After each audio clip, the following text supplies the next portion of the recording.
नमस्कार। कोभिड-19 को दैनिक अपडेट लिएर स्वास्थ्य तथा जनसङ्ख्या मन्त्रालयको तर्फबाट म प्रवक्ता उपस्थित छु। मेरो साथमा दिनेश श्रेष्ठ हुनुहुन्छ, जसले सांकेतिक भाषामा मलाई सहयोग गरिराख्नु भएको छ यो प्रसारणमा।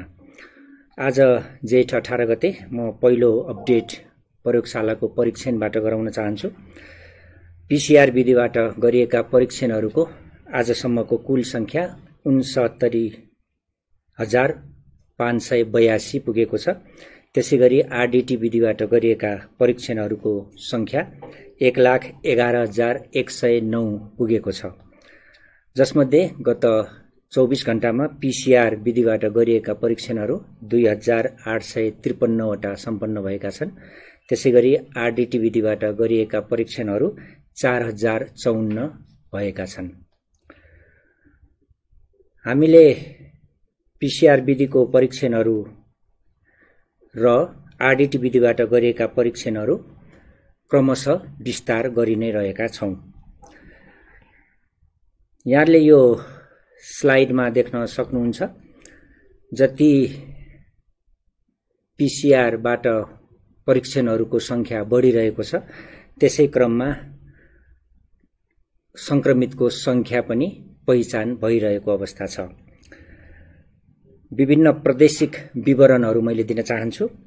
आरडीटी विधिबाट गरिएका प्रादेशिक विवरणहरूमा प्रदेश नम्बर 1 मा आजसम्म 11,933 वटा आरडीटी विधिबाट परीक्षणहरू सम्पन्न भएका छन्।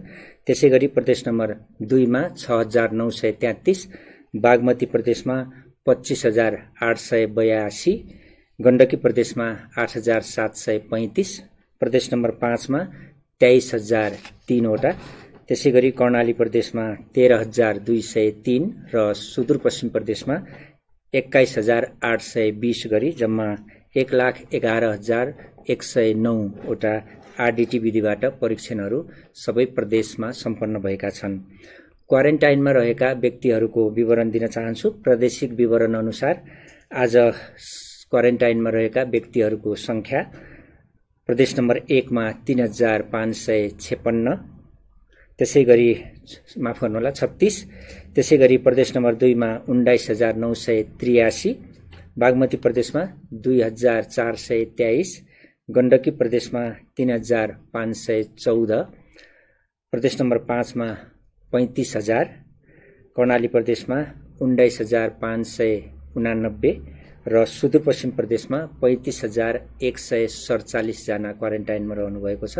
यसरी देशभर क्वारेन्टाइनमा रहने व्यक्तिहरूको संख्या 1,19,192 रहेको छ। विभिन्न अस्पतालहरूमा आइसोलेसन कक्षमा उपचारको लागि रहनुभएका संक्रमितहरूको प्रादेशिक विवरण यस प्रकार छ। प्रदेश नम्बर 1 मा 135 जना रहनुभएको छ उपचारको लागि, प्रदेश नम्बर 2 मा 519 जना, बागमती प्रदेशमा 14 जना, त्यसैगरी गण्डकी प्रदेशमा 20 जना, प्रदेश नम्बर 5 मा 509 जना, कर्णाली प्रदेशमा 122 जना र सुदूरपश्चिम प्रदेशमा 20 जना विभिन्न अस्पतालहरूमा उपचारको क्रममा रहनुभएको छ र जम्मा संख्या 1,349 रहेको छ। त्यसैगरी डिस्चार्ज हुने व्यक्तिहरू गत पछिल्लो विवरण अनुसार जम्मा 1 जनाको थप डिस्चार्ज भएको छ। उहाँ भरतपुर अस्पतालबाट डिस्चार्ज हुनुभएको हो। मकवानपुर हेटौडाका 25 वर्षीय महिला डिस्चार्ज हुनुभएको छ सो अस्पतालबाट। यसरी डिस्चार्ज हुनेको कुल संख्या 220 पुगेको छ। प्रदेश नम्बर 1 मा आजसम्म 30 जना डिस्चार्ज हुनुभएको छ। प्रदेश नम्बर 2 मा 104, बागमती प्रदेशमा 29, गण्डकी प्रदेशमा 3, प्रदेश नम्बर 5 मा 48 र सुदूरपश्चिम प्रदेशमा 6 जना गरी कुल 220 जना डिस्चार्ज हुनुभएको छ। यो संक्रमित व्यक्तिहरू र डिस्चार्ज हुने व्यक्तिहरूको यहाँले यो ग्राफ देख्न सक्नुहुन्छ, जसमा संक्रमित व्यक्तिहरूको संख्या पनि बढिरहेको छ भने डिस्चार्ज हुने क्रम पनि यथावत रूपमा बढि नै रहेको छ। कुल डिस्चार्ज हुने व्यक्तिहरू 220 मध्ये पुरुषहरू 172 जना हुनुहुन्छ भने महिला 48 जना रहनुभएको छ। कल सेन्टरको अपडेट गराउन चाहन्छु। हाम्रो दुईवटा कल सेन्टरहरू छ, 1133 र 1115, जसमा यहाँहरूले निशुल्क रूपमा डायल गरेर कोभिड-19 को विषयमा विभिन्न जिज्ञासाहरू, प्रश्नहरू सोध्न सक्नुहुन्छ। सो प्रश्न जिज्ञासाको उत्तर हाम्रा स्वास्थ्य कर्मीहरूले यहाँहरूलाई दिनु नै हुनेछ। गत 24 घण्टामा यसरी सोध्ने कलहरू 1239 वटा हामीलाई प्राप्त भएका छन्। त्यसैगरी हाम्रो यहाँहरूसँग जोडिने माध्यम विशेष वेब पेज covid19.mohp.np छ, covid19.mohp.gov.np, जसमा लगइन गर्न सक्नुहुन्छ। त्यसैगरी मोबाइल एप्लिकेसन छ हाम्रो स्वास्थ्य नामको, जसलाई डाउनलोड गरेर यहाँहरूले त्यसमा पनि आफ्नो विवरणहरू भर्ने, विभिन्न जानकारीहरू लिन सक्नुहुन्छ। सो प्रयोग गर्ने व्यक्तिहरूको संख्या दिन प्रतिदिन बढिरहेको छ र आफ्नो स्वास्थ्यको बारेमा विभिन्न विवरणहरू भरेर सो मूल्याङ्कन गर्ने व्यक्तिहरूको संख्या गत 24 घण्टामा 533 छ। यसरी आजसम्म 51,858 जनाले यो फारम भर्नुभएको छ। यानि कि आफ्नो स्वास्थ्यको बारेमा यहाँहरूले जानकारी यसबाट लिन सक्नुहुन्छ। र सो विवरण भरेपछि गत 24 घण्टामा थप 6 जना सम्भावित संक्रमितको जोनमा पर्नुभएको छ, यानि कि रेड जोनमा। यसरी रेड जोनमा पर्ने व्यक्तिहरू हालसम्म 470 हुनुहुन्छ। सो 6 जना व्यक्तिहरू विराटनगरका, काठमाडौँका, पर्साका, झापाका र तेह्रथुमका व्यक्तिहरू रहनुभएको छ। यहाँहरू सबैको एपिडेमियोलोजी तथा रोग नियन्त्रण महाशाखा र सम्बन्धित प्रदेशहरू मार्फत यहाँहरूलाई कन्ट्याक्ट गर्ने काम भइ नै रहेको छ। सम्भावित संक्रमितहरू यसबाट हामीले विभिन्न एप्लिकेसन मार्फत यहाँहरू समक्ष पुग्छौं। अब मैले अपडेट संक्रमित व्यक्तिहरूको विवरण दिन्छु। यो अपडेटमा गत पछिल्लो अपडेट अनुसार नयाँ संक्रमितको संख्या 166 रहेको छ, जसमध्ये 162 जना पुरुष र 4 जना महिला हुनुहुन्छ। जस अन्तर्गत प्रदेशको जनस्वास्थ्य प्रयोगशाला पोखरामा गरिएको परीक्षणमा 3 जनाको पोजिटिभ आएको छ। उहाँहरूमध्ये तनहु रिसिङका 1 जना 28 वर्षीय पुरुष हुनुहुन्छ। त्यस्तै स्याङ्जा गल्याङका 2 जना हुनुहुन्छ, 27 र 40 वर्षीय पुरुष। त्यसैगरी नारायण अस्पताल वीरगञ्जमा गरिएको परीक्षणमा 5 जनाको पोजिटिभ आएको छ। उहाँहरू पर्सा पटेरुवा सुगौलीका हुनुहुन्छ, जो क्वारेन्टाइनमा रहनु भएको छ। त्यहाँको स्थानीय क्वारेन्टाइनमा 5 जना व्यक्तिहरू 22 देखि 36 वर्ष उमेरका पुरुषहरू हुनुहुन्छ। त्यसैगरी कर्णाली स्वास्थ्य विज्ञान प्रतिष्ठान जुम्लामा गरिएको परीक्षणमा 37 जनाको पोजिटिभ आएको छ। उहाँहरूमध्ये 13 जना कालीकोट शुभकालिकाका हुनुहुन्छ, जो 19 देखि 52 वर्षका पुरुषहरू हुनुहुन्छ। त्यसैगरी कालीकोटकै महई गाउँपालिकाका 5 जना हुनुहुन्छ, 20 देखि 42 वर्षका पुरुषहरू। त्यसैगरी दैलेख दुल्लुका 1 जना हुनुहुन्छ, 35 वर्षीय पुरुष। दैलेखकै नारायणका नगरपालिकाका हुनुहुन्छ 9 जना, 16 देखि 48 वर्षका पुरुषहरू। दैलेखकै सिमदाका हुनुहुन्छ 1 जना, 26 वर्षीय पुरुष। त्यसैगरी दैलेखकै देवलकानका 5 जना, 18 देखि 22 वर्षीय पुरुषहरू हुनुहुन्छ। त्यसैगरी दैलेखकै रातापानीका 1 जना, 38 वर्षीय पुरुष। दैलेखकै साधुका 1 जना, 22 वर्षीय पुरुष हुनुहुन्छ।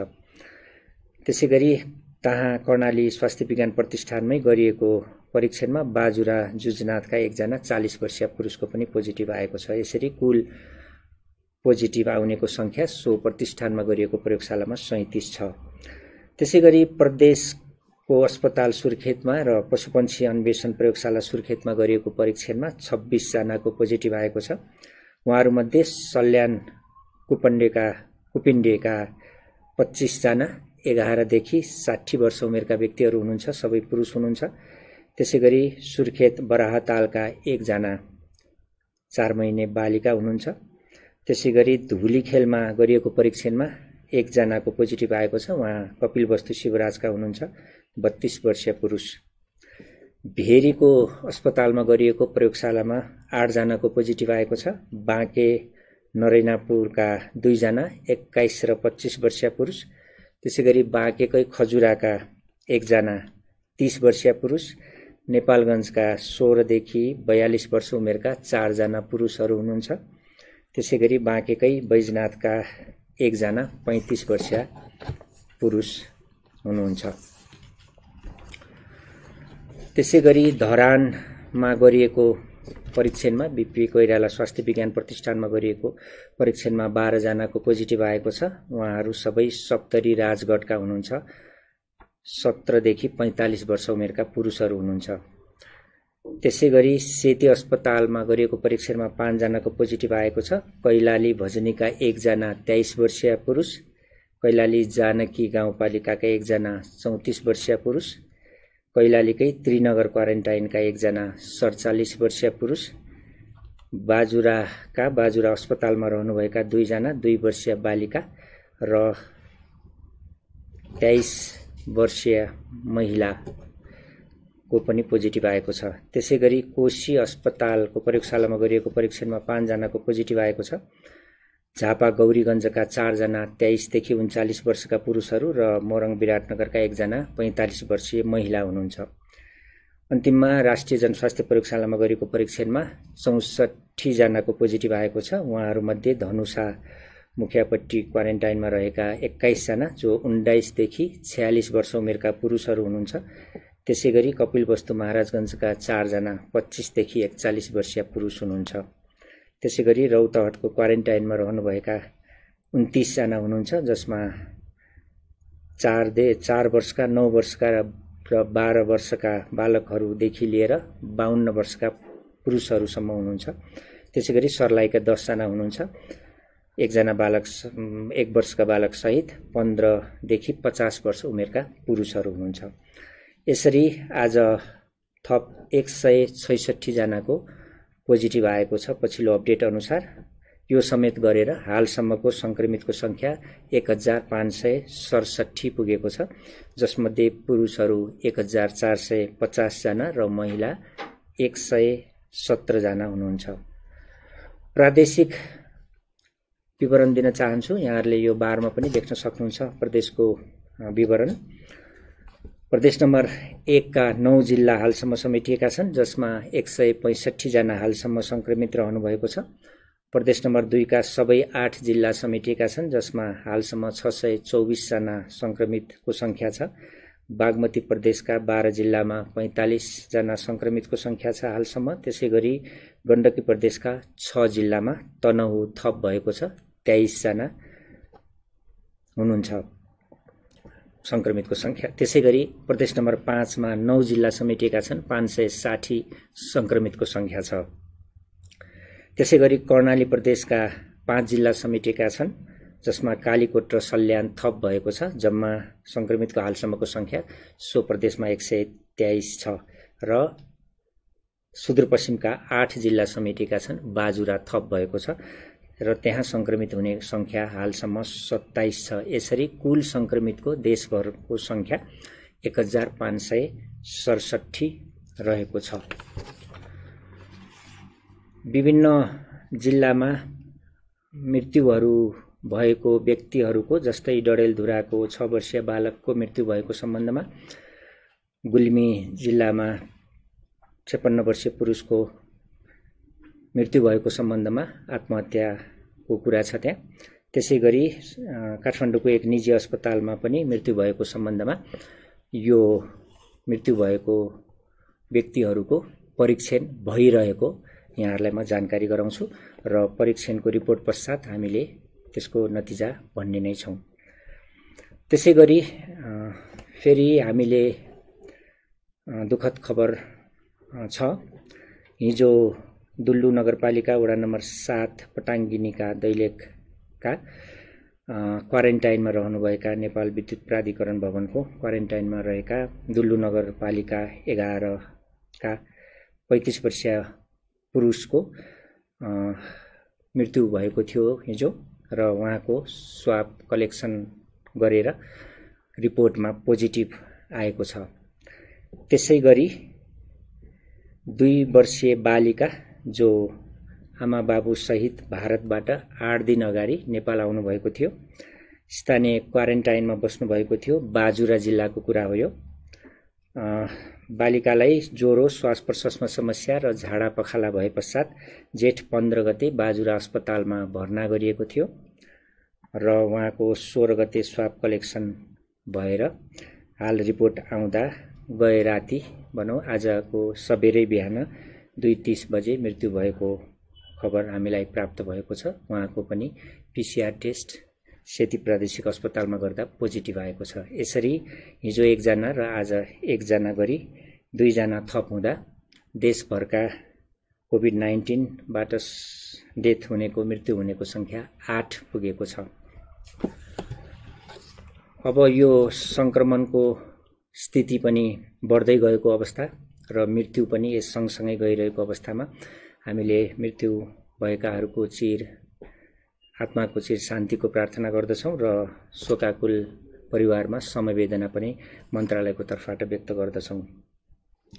यो परिप्रेक्ष्यमा हामीले विभिन्न निर्णयहरू पनि गर्दैछौं। कसरी पीसीआर को दायरा फराकिलो गर्ने, कसरी बढाउने, मसिनहरू थप्ने कुरा र विभिन्न प्रदेशमा रहेका प्रयोगशालाहरूको क्यापासिटीहरू बढाउने कुरा पनि हामीले गरि नै रहेका छौं। यसै क्रममा विभिन्न अस्पतालहरूमा, विभिन्न स्वास्थ्य संस्थाहरूमा फेरि पनि चिकित्सकहरूमाथि, स्वास्थ्यकर्मीमाथि दुर्व्यवहार भएको समाचारहरू आएका छन्। सो सम्बन्धमा स्वास्थ्य तथा जनसङ्ख्या मन्त्रालयमा माननीय मन्त्रीज्यू समेत उपस्थित हुनुभएको बैठकमा हाम्रो छलफलहरू भएका छन्। मन्त्रालयको गम्भीर ध्यानाकर्षण भएको छ। यसमा मन्त्रालय यसको भर्त्सना पनि गर्दछ। यस्ता क्रियाकलापहरूको हामीले दुःख व्यक्त गर्छौं। यस्तो कुरा कदापि नदोहोरिन सम्बन्धित सबैलाई हामी अपिल गर्छौं। यो हाम्रो आह्वान हो र यस्ता घटनाहरूमा संलग्न व्यक्तिहरूलाई कानुनको दायरामा ल्याएर सजायको परिधिमा राख्ने स्वास्थ्य तथा जनसङ्ख्या मन्त्रालयले प्रतिबद्धता जाहेर गर्छ र सबै चिकित्सक तथा स्वास्थ्य कर्मीहरूको उच्च मनोबल राख्न कुनै पनि कसर बाँकी नराख्ने मन्त्रालयले निर्णय गरेको छ। अन्तिममा अब आज मे 31 हो, विश्व धूम्रपान रहित दिवस। यो वर्षको नारा सुर्तीजन्य उद्योगहरूले गर्ने छलकपटपूर्ण प्रवर्धनबाट युवाहरूलाई बचाऊँ र उनीहरूलाई धूम्रपान तथा निकोटिनबाट हुने असरहरूको रोकथाम गरौँ भन्ने मूल नारा रहेको छ। यो धूम्रपान गर्ने, मद्यपान गर्ने व्यक्तिहरूमा कोरोनाको बढी संक्रमण जोखिम बढ्ने अवश्य नै छ। हामीले बारम्बार यो कुरा पनि गर्दै आछौं। कदापि स्वास्थ्यको लागि यो लाभदायक छैन, नितान्त हानिकारक छ। यसबाट धेरै रोगहरू लाग्छन्। यो विषयमा आजको यो दिवसको बारेमा र यससँग सम्बन्धित कुराहरू स्पष्ट पारिदिन, यहाँहरूलाई थप जानकारी दिनको निम्ति हामीले doctor Vishnudatta Paudel, professor doctor Vishnudatta पौडेललाई यहाँ निम्ताएका छौं। म उहाँलाई यो फ्लोर दिँदै आफ्नो अपडेट यही अन्त्य गर्छु। नमस्कार।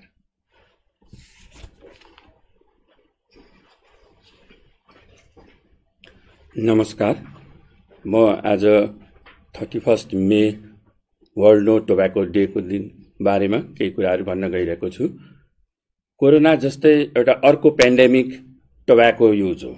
कोरोना नपुगेका राष्ट्रहरू, नर्थ कोरिया लगायत अन्य राष्ट्रहरूमा पनि टोब्याको युज पुगेको छ र टोब्याकोले विश्वभरिमा लगभग 1.3 बिलियन अरबौं मान्छेलाई असर पारेको छ र कोरोना यो टोब्याको सदुपयोग गर्नाले र विश्वभरिको मान्छेको मृत्युको दर भन्ने भने लगभग 8 मिलियन 80 लाख मान्छेहरूको मृत्यु हुन्छ।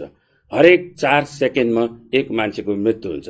त्यसैगरी टोब्याकोले हाम्रो नेपालमा पनि अति नै असर पारेको छ। नेपालमा पनि लगभग वर्षको 27,100 मानिसहरूको मृत्यु टोब्याको कारणले हुन्छ। प्रत्येक दिनको हिसाब गर्ने भने लगभग दिनको 74 जना टोब्याकोले गर्दा मृत्यु हुन्छ। टोब्याकोले रोग लाग्ने र मृत्यु हुने कारण विभिन्न छन्। टोब्याको सदुपयोग गर्नाले क्यान्सर हुने, हार्ट डिजिज हुने, छातीका रोग, रेस्पिरेटरी रोगहरू, एजमा, सीओपीडी जस्ता रोगहरू हुन्छन् र त्यस बाहेक पनि कोरोना जस्ता रोग पनि टोब्याको युज गर्ने मान्छेलाई, सदुपयोग गर्ने मान्छेलाई हुन सक्ने सम्भावना ज्यादा हुन्छ र रोग लागिहालेमा त्यो कोरोनाले गाल्ने र त्यसले मृत्यु हुने सम्भावना पनि ज्यादा हुन्छ। त्यसै कारण यो वर्ल्ड नो टोब्याको डेको दिनमा हामी सबैले प्रण गरौँ, सकेसम्म जसले टोब्याको युज गरिरहनु भएको छ आजैको दिनमा टोब्याको युज गर्न छोडौँ। छर छिमेकी परिवारमा कसैले टोब्याको युज गरिरहनु भएको छ भने उहाँहरूलाई टोब्याको युज नगर्नलाई चाहिँ प्रोत्साहन गरौँ। र टोब्याको कन्ट्रोलको लागि स्वास्थ्य मन्त्रालय पनि विभिन्न कार्यक्रमहरू लिएर आएको छ। टोब्याको कन्ट्रोलकै लागि टोब्याको कन्ट्रोल एक्ट लिएर आएको छ। ती एक्टहरूले विभिन्न सार्वजनिक क्षेत्रहरूमा, सार्वजनिक स्थलहरूमा टोब्याको धुम्रपान गर्न नपाइने भन्ने चाहिँ लागू गरेको छ। र यस वर्षको नारा अझ युथहरू, हाम्रा युथहरू भविष्यका कर्णधारहरू हुन् र विभिन्न अध्ययनले के देखाएको छ भने 10 देखि 20% युथहरूले चाहिँ टोब्याको युज गर्छन्। र टोब्याको इन्डस्ट्रीहरूले ती युथहरूलाई एट्र्याक्ट गर्नको लागि विभिन्न नाराहरू, विभिन्न प्रोपागान्डाहरू गर्छन्। कहिले लाइट सिगरेट्स भनेर गर्छन्, कहिले चाहिँ इलेक्ट्रिक सिगरेट भनेर गर्छन्, कहिले कलरफुल प्याकेटहरू उत्पादन गर्छन्। यी विभिन्न गरेर चाहिँ युथहरूलाई चाहिँ एट्र्याक्ट गर्ने गर्छ। हामी सबैले त्यसबाट बच्ने कोसिस गर्नुपर्छ र त्यसबाट चाहिँ हाम्रा युथहरूलाई बचाउनुपर्छ, किनभने भोलिका दिनमा हाम्रा युथ नै हाम्रा चाहिँ भविष्य हुन्। त्यसकारण टोब्याको इन्डस्ट्रीले दिएका जुनसुकै नारा हुन्, चाहे त्यो लाइट सिगरेट्स भनेर आओस्, फिल्टर सिगरेट भनेर आओस् या इलेक्ट्रिक सिगरेट भनेर आओस्, ती सबै हानिकारक हुन्छन्। सबैमा चाहिँ ती धातु, त्यो हार्मफुल केमिकल्स, 7,000 भन्दा धेरै प्रकारका केमिकल्सहरू छन्, जसमध्ये 70 प्रकारको केमिकलले त क्यान्सर मात्र गर्न सक्छ। त्यसकारण हामी सबैले मिलेर यो वर्ल्ड नो टोब्याको डेको उपलक्ष्यमा हाम्रा युथ बच्चाहरूलाई बचाउन कोसिस गरौँ। र प्यारेन्ट्सहरूले, गार्जेनहरूले पनि यदि कथनकाल धुम्रपान गर्नुहुन्छ भने पनि बच्चाहरू, युथहरूको अगाडि नगरौँ। डेटाले, अध्ययनले के देखाएको छ भने लगभग 50% युथ 13 देखि 15 वर्षका युथहरू सेकेन्ड ह्यान्ड स्मोक एक्सपोज हुन्छन्। अरूले खाएको टोब्याकोबाट, अरूले गरेको धुम्रपानबाट त्यसरी असरित हुन्छन् र भविष्यमा त्यो कारणले गर्दा ती बच्चाहरूलाई एगेन टोब्याकोको कारणले हुने सम्पूर्ण दुष्प्रभावहरू, क्यान्सर, हार्ट एट्याक, रेस्पिरेटरी डिजिजहरू हुनसक्छ। त्यसै कारण आजैको दिनमा हामीले यो टोब्याको युजलाई घटाउने कोसिस गरौँ। सबै हामी समाजका सबै प्रबुद्ध वर्गहरू, समाजका सबै व्यक्तिहरूले, ताकि यो अन्य रोग पनि नलागोस् र अहिलेको यो कोरोना पनि टोब्याकोको घटायो भने कोरोना लाग्ने सम्भावना पनि कम्ती हुन्छ र कथनकाल लागिहाले पनि त्यसले गाल्ने समस्या पनि कम्ती हुन्छ। यति भन्दै मेरो 2 शब्द यति गर्छु। Thank you.